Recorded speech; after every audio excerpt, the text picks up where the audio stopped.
നിങ്ങളെ പറ്റി കൂടുതൽ അറിയാൻ ആരെയും അനുവദിക്കരുത്. കാരണം ആളുകൾ നിങ്ങളെ മുതലെടുക്കാൻ സാധ്യതയുണ്ട്. പ്രവർത്തിക്കേണ്ടത് മറ്റൊരാളെക്കാൾ മികച്ചതാകാൻ വേണ്ടിയല്ല, ഇന്നലെ നിങ്ങൾ എന്തായിരുന്നോ അതിലും മികച്ചതാകാൻ വേണ്ടിയാണ്. ജീവിതത്തിൽ ഓരോ നിമിഷവും മെച്ചപ്പെടുത്തലുകൾ വരുത്തുക. ബഹുമാനമാണ് നേടാൻ ശ്രമിക്കേണ്ടത്, അല്ലാതെ മറ്റുള്ളവരുടെ ശ്രദ്ധയല്ല.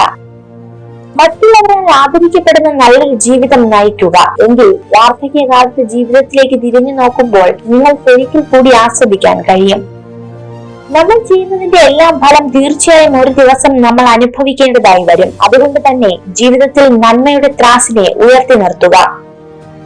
ഒഴിവ് കഴിവ് ഇന്നത്തെ ദിവസം എളുപ്പമാക്കുന്നു, പക്ഷെ നാളെ കൂടുതൽ കഠിനമാക്കുന്നു. അച്ചടക്കമില്ലാത്ത ദിവസം പ്രയാസകരമാകുന്നു, എന്നാൽ നാളെ എല്ലാം എളുപ്പമാക്കുന്നു.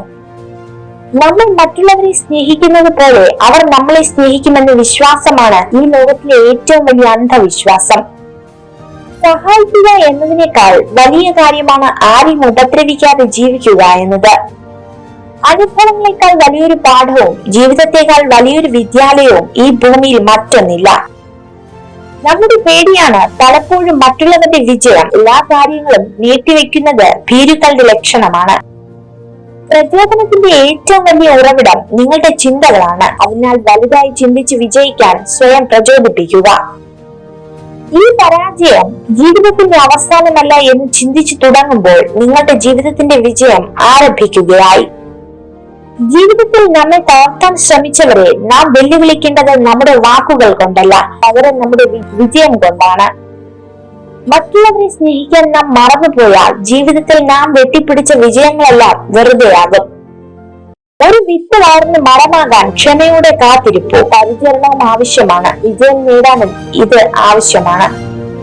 വ്യക്തമായ ലക്ഷ്യങ്ങളാണ് നമ്മെ ആവേശത്തോടെ നിലനിർത്തുന്നത്. ഒരു പ്രാവശ്യം ജയിക്കാനായി നിങ്ങൾ പലതവണ തോൽക്കേണ്ടി വരും. പരാജയങ്ങൾ സംഭവിക്കുമ്പോഴാണ് വിജയിക്കാനുള്ള യോഗ്യത നേടുന്നത്. നിങ്ങൾ മറ്റുള്ളവരോട് മത്സരിക്കുന്നതിന് പകരം നിങ്ങളോട് തന്നെയാണ് മത്സരിക്കേണ്ടത്. വിജയിക്കാൻ നല്ല സുഹൃത്തുക്കൾ വേണം, എന്നാൽ കൂടുതൽ വിജയിക്കാൻ ശത്രുക്കളാണ് വേണ്ടത്. ഭൂമിയിൽ ഒരു ഫലവും പാകമായി അല്ല ഉണ്ടാകുന്നത്. ധാരാളം പ്രതികൂല സാഹചര്യങ്ങൾ മറികടന്നാണ് അത് രൂപപ്പെടുന്നത്. അതുപോലെ ഓരോ മനുഷ്യ ജീവിതവും രൂപപ്പെടുന്നതും പ്രതികൂല സാഹചര്യങ്ങളെ മറികടന്നാണ്. നമ്മളെ കുറിച്ച് നമ്മൾ 1000 വട്ടം സത്യം ഉറക്കെ വിളിച്ചു പറഞ്ഞാലും ലോകം വിശ്വസിക്കുക മറ്റുള്ളവർ പറയുന്ന കള്ളങ്ങളായിരിക്കും. എങ്ങനെ തുടങ്ങി എന്നതിനേക്കാൾ എങ്ങനെ തുടരുന്നു എന്നതാണ് ബന്ധങ്ങളുടെ ആഴവും വ്യാപ്തിയും തീരുമാനിക്കുന്നത്. അതുകൊണ്ടാണ് രക്തബന്ധങ്ങളെക്കാൾ ഹൃദയബന്ധങ്ങൾ പ്രസക്തമാവുന്നത്. എല്ലാം തികഞ്ഞ ഒരു ജീവിതത്തിന് വേണ്ടിയല്ല, ജീവിക്കുന്ന ഓരോ നിമിഷവും സന്തോഷത്തോടെ ഇരിക്കുവാനാണ് നാം ശ്രമിക്കേണ്ടത്. മറ്റുള്ളവർക്ക് വെളിച്ചം പകരാൻ പറ്റിയില്ലെങ്കിലും നമ്മൾ കാരണം ആരുടെയും ജീവിതം ഇരുട്ടിലാകരുത്. ജീവിതത്തിലെ ഏത് സാഹചര്യത്തെയും മറികടക്കുന്നവൻ ബഹുമാനത്തിന് അർഹനാണ്. സാഹചര്യങ്ങളിൽ നിന്ന് ഒളിച്ചോടുന്നവൻ അതിന് ഒഴിവുകഴിവുകൾ കണ്ടെത്തുന്നു. നമുക്ക് ചുറ്റുമുള്ളവരെ നമ്മൾ മനസ്സിലാക്കുന്നത് അവരുടെ സ്വഭാവം, പെരുമാറ്റം എന്നിവ കൊണ്ടാണ്. ബാഹ്യമായ സൗന്ദര്യത്താൽ ഒരു വ്യക്തിക്ക് വേണ്ടത് ആന്തരികമായ സൗന്ദര്യമാണ്. നല്ല ചിന്തകൾ നിറഞ്ഞ മനസ്സിൽ നിന്നും വരുന്ന പ്രവൃത്തികളും കർമ്മങ്ങളും തീർച്ചയായും നന്ദിയുള്ളത് തന്നെയായിരിക്കും. അനുഭവങ്ങളെക്കാൾ വലിയൊരു പാഠവും ജീവിതത്തെക്കാൾ വലിയൊരു വിദ്യാലയവും ഈ ഭൂമിയിൽ മറ്റൊന്നില്ല. ജീവിതത്തിൽ മനസ്സമാധാനം കിട്ടാൻ ഈ 2 കാര്യങ്ങൾ ചെയ്യുക. ആരുടെയും ആരുമാകാതിരിക്കുക, ആരെയും നിങ്ങളുടെ ആരുമാക്കാതിരിക്കുക. നിങ്ങൾക്ക് ഒരിക്കലും ഭൂതകാലത്തിലേക്ക് തിരിച്ചുപോയി പുതുതായി ഒന്നും തുടങ്ങാൻ കഴിയില്ല. എന്നാൽ ഇന്ന് പുതിയൊരു കാര്യം ആരംഭിച്ച് നല്ലതിലേക്ക് എത്തിക്കാൻ നിങ്ങൾക്ക് കഴിയും. ആളുകളോട് ക്ഷമിക്കാൻ കഴിയുന്ന നല്ലൊരു വ്യക്തിയാവുക.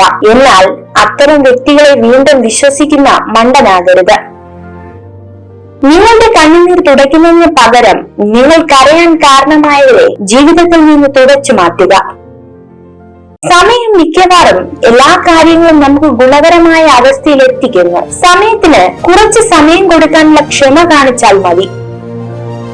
ആരും ആവശ്യത്തിലേറെ സത്യസന്ധരാകരുത്. വളവില്ലാതെ നേരെയുള്ള മരങ്ങളെയാണ് ആദ്യം മുറിക്കപ്പെടുക. സത്യസന്ധനാണ് എപ്പോഴും ആദ്യം ഘോഷിക്കപ്പെടുക. ഒരു സ്വപ്നം സാക്ഷാത്കരിക്കാൻ സമയം എടുക്കുമെന്നാൽ ഒരിക്കലും അത് ഉപേക്ഷിക്കരുത്. എന്തായാലും സമയം കടന്നു പോകും. നിങ്ങളുടെ ജീവിതം നിങ്ങൾ തിരഞ്ഞെടുക്കുക. നിങ്ങളുടെ തിരക്കഥ എഴുതുവാൻ മറ്റുള്ളവരെ അനുവദിക്കരുത്. ജീവിതത്തിലെ ഒരു ദിവസത്തെയും വെറുക്കരുത്. നല്ല ദിവസങ്ങൾ സന്തോഷം തരുന്നു, മോശം ദിവസങ്ങൾ പുതിയ തിരിച്ചറിവുകൾ നൽകുന്നു. ജീവിതത്തിൽ ഒരിക്കലും നേരിട്ടിട്ടില്ലാത്ത ഒരു സാഹചര്യത്തെ മുൻകൂട്ടി വിലയിരുത്തുന്നത് നമ്മൾ ചെയ്യുന്ന വലിയൊരു തെറ്റാണ്. സ്ത്രീകൾ അവർക്ക് ആകർഷണം തോന്നുന്ന പുരുഷനെ നോക്കി ചിരിക്കുന്നു, എന്നാൽ പുരുഷന്മാർ തങ്ങളെ നോക്കി ചിരിക്കുന്ന സ്ത്രീകളിൽ ആകൃഷ്ടരാകുന്നു. മറ്റുള്ളവർ എന്ത് കരുതുമെന്ന് ചിന്തിക്കുന്നുവെങ്കിൽ നിങ്ങൾ ഒരിക്കലും ഒന്നും നേടാൻ പോകുന്നില്ല. ന്യായം നമ്മുടെ ഭാഗത്താണെങ്കിൽ, തെറ്റ് സംഭവിച്ചിട്ടില്ലെങ്കിൽ, ആരൊക്കെ നമ്മളെ മോശക്കാരാക്കിയാലും തളർത്താൻ ശ്രമിച്ചാലും കാലം ഒരിക്കലും നമ്മളെ തോറ്റുപോകാൻ അനുവദിക്കില്ല. നമ്മുടെ ജീവിതത്തിൽ നമ്മൾ നമ്മളോട് ചെയ്യുന്ന ഏറ്റവും വലിയ തെറ്റ് നമ്മളെ മനസ്സിലാക്കാൻ കഴിയാത്ത ആളുകൾക്ക് വേണ്ടി നമ്മുടെ സ്നേഹം, കണ്ണുനീർ, സമയം എന്നിവ ചിലവഴിക്കുന്നു എന്നുള്ളതാണ്. ജീവിതം നീണ്ടു നിവർന്നു കിടക്കുന്നു എന്ന് കരുതുന്നത് വലിയ മണ്ടത്തരമാണ്. ഇപ്പോഴത്തെ നിമിഷം മാത്രമാണ് നമ്മുടെ ജീവിതം. സമ്പത്തിന് ജീവിത രീതിയെ മാത്രമേ മാറ്റാൻ കഴിയൂ, തലയെഴുത്ത് മാറ്റാൻ കഴിയില്ല. നമുക്ക് ചുറ്റുമുള്ള പല ജീവിതങ്ങളെയും അടുത്തറിഞ്ഞു തുടങ്ങുമ്പോൾ അവരെ അതുവരെ നാം നോക്കിക്കണ്ട കാഴ്ചപ്പാടുകൾ മാറും. നമ്മുടെ പ്രശ്നങ്ങൾ നിസ്സാരമായി തോന്നിപ്പോകും. പ്രതീക്ഷയുടെ തിരുനാളങ്ങൾ അണയാതിരിക്കട്ടെ. ജീവിതം ഒഴുകി തീരുമ്പോഴും നാം ഓരോരുത്തരുടെയും മനസ്സിലെവിടെയോ പ്രതീക്ഷകളുടെ തിരുനാളങ്ങൾ എരിയുന്നുണ്ട്. അതാണ് മുന്നോട്ടുള്ള നമ്മുടെ പ്രയത്നത്തിന് ഇന്ധനമാകുന്നത്. ആത്മവിശ്വാസം വിജയത്തെ കൊണ്ടുവരും എന്നതിൽ അർത്ഥമില്ല, പക്ഷെ അത് നിങ്ങൾക്ക് വെല്ലുവിളികളെ നേരിടുവാനുള്ള ശക്തി നൽകും. യാചിക്കുന്നവന്റെ മുന്നിൽ നീ അഹങ്കരിക്കരുത്, അഹങ്കരിക്കുന്നവന്റെ മുന്നിൽ നീ യാചിക്കുകയും ചെയ്യരുത്. ജീവിതത്തിൽ വിജയം നേടുന്നവരെല്ലാം പ്രത്യേക കഴിവുള്ളവരായിരിക്കണമെന്നില്ല. പലപ്പോഴും ശരാശരി കഴിവുള്ളവരാകും അവർ. എന്നാൽ സ്ഥിരോത്സാഹവും ക്ഷമാശീലവും അവരെ ആത്യന്തിക വിജയത്തിലേക്ക് നയിക്കുന്നു. പിന്നിലായിപ്പോയി എന്ന് കരുതി ഒരിക്കലും നിരാശപ്പെടരുത്. ഏറ്റവും താഴ്ന്ന പടിയിൽ നിന്ന് പോലും മുകളിലേക്ക് മാർഗങ്ങളുണ്ട്. സത്യം എത്ര വേദനാജനകമാണെങ്കിലും ഒരു ധൈര്യശാലിയായ മനുഷ്യൻ സത്യസന്ധനായിരിക്കും. അതേസമയം ഒരു ഭീര നുണകൾക്കും വഞ്ചനകൾക്കും പിന്നിൽ ഒളിഞ്ഞിരിക്കുന്നു. ബന്ധങ്ങൾ അത് എന്നേക്കുമായി നിലനിൽക്കണമെന്ന് നമ്മൾ കരുതുന്നു. എന്നാൽ വാസ്തവത്തിൽ മറ്റെല്ലാ കാര്യങ്ങളെയും പോലെ തന്നെ നമ്മൾ അതിനായി പ്രയത്നിക്കുന്നിടത്തോളം മാത്രമാണ് അത് നിലനിൽക്കുന്നത്. എത്തിച്ചേരുക എന്നതിനേക്കാൾ പ്രധാനം യാത്ര തുടങ്ങുക എന്നതാണ്. നിങ്ങൾക്ക് മറികടക്കുവാനുള്ള ഏറ്റവും വലിയ കടമ്പ നിങ്ങൾ തന്നെ നിങ്ങളുടെ മനസ്സിൽ സൃഷ്ടിച്ചെടുത്ത ആ വലിയ മതിലാണ്. ഒന്ന് മനസ്സ് വെച്ചാൽ അതും തകരും. അവർ ആഗ്രഹിക്കുന്ന എന്തെങ്കിലും നിങ്ങളുടെ കയ്യിലുള്ളപ്പോൾ എല്ലാവരും നിങ്ങളുടെ സുഹൃത്താവാൻ ആഗ്രഹിക്കുന്നു. ഒരു വ്യക്തി തന്റെ ജീവിതത്തിൽ അവിവാഹിതനായി തുടരുമ്പോൾ കാലം പോകുന്തോറും അയാൾക്ക് അവിവാഹിതനായി തന്നെ തുടരുവാനുള്ള ആഗ്രഹം വർദ്ധിക്കും. പ്രശ്നങ്ങളില്ലാത്ത ജീവിതമില്ല, പരിഭവങ്ങളില്ലാത്ത മനുഷ്യരില്ല, തോൽവി നേരിടാത്ത വ്യക്തികളില്ല. എല്ലാം തികഞ്ഞവരായി ആരും തന്നെ ഈ ലോകത്തുമില്ല.